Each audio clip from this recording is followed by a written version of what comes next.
So, today we're diving into something huge that's unfolding in Geneva, a new round of high-stakes peace talks between Russia and Ukraine.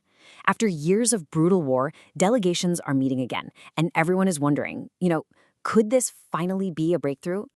And you have to remember, this is a conflict that has completely reshaped security in Europe.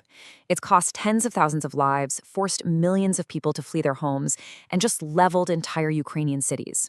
It's against that really tragic backdrop that this new effort is happening, which makes the outcome just so incredibly important for the whole region.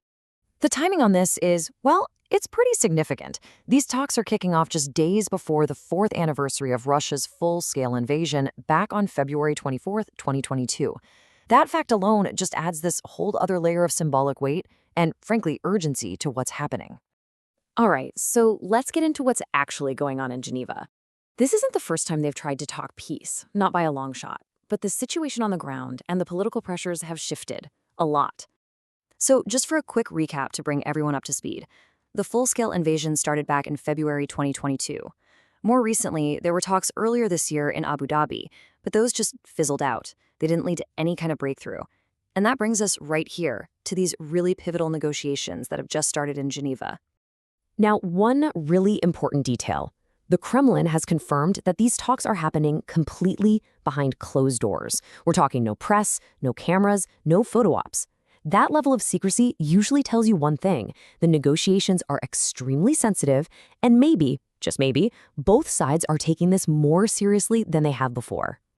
Okay, so who's actually in the room, and what are the things they absolutely will not budge on? This right here is the real heart of the matter. On the Russian side, the delegation's being led by Vladimir Medinsky, who's a key aide to President Putin.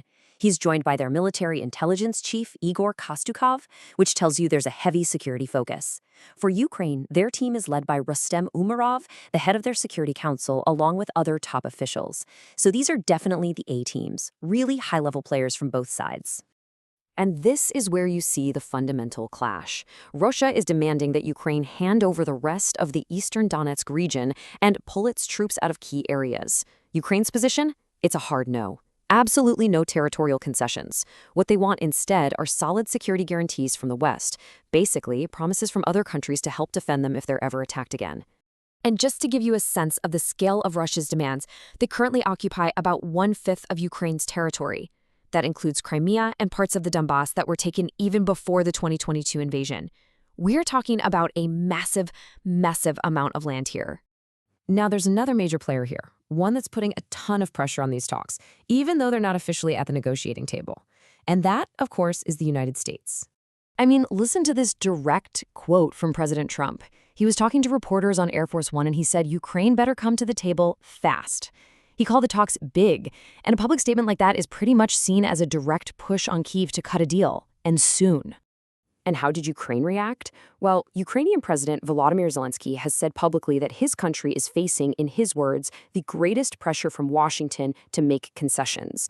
You can see how this outside pressure just adds this whole other complicated dynamic for the Ukrainian negotiators. And this isn't just talk from Washington either. The Trump administration sent envoys, Steve Witkoff and Jared Kushner, to Geneva. Having them there on the ground just shows how seriously the White House is invested in what happens with these talks. So you've got these completely opposite demands, and you've got all this major external pressure. What are the real chances for a breakthrough? Let's kind of look at the hopes versus the hurdles.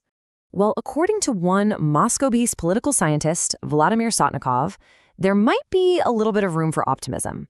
He thinks Russia's intentions are actually serious this time, and it's driven by something pretty simple. Ordinary people in Russia are just tired of the war. That kind of fatigue at home could be a really powerful reason for the Kremlin to find a way out. But even if they could somehow solve the land issue, huge sticking points are still on the table.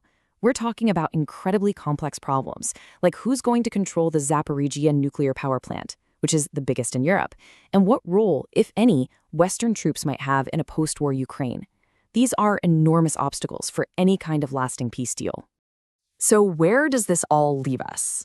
With these talks happening in secret, the world is pretty much just holding its breath, watching and waiting to see what comes out of that room. And let's be clear, the stakes here could not be higher. The result of these talks is probably going to decide the next chapter of what has become Europe's deadliest conflict since the Second World War. The future path for the entire continent is kind of hanging in the balance. And so, that leaves us with the one single defining question. After 4 years of brutal fighting, with all this intense international pressure building, will diplomacy finally win out, or are the two sides just too far apart, meaning this conflict is destined to drag on? The world is waiting for an answer.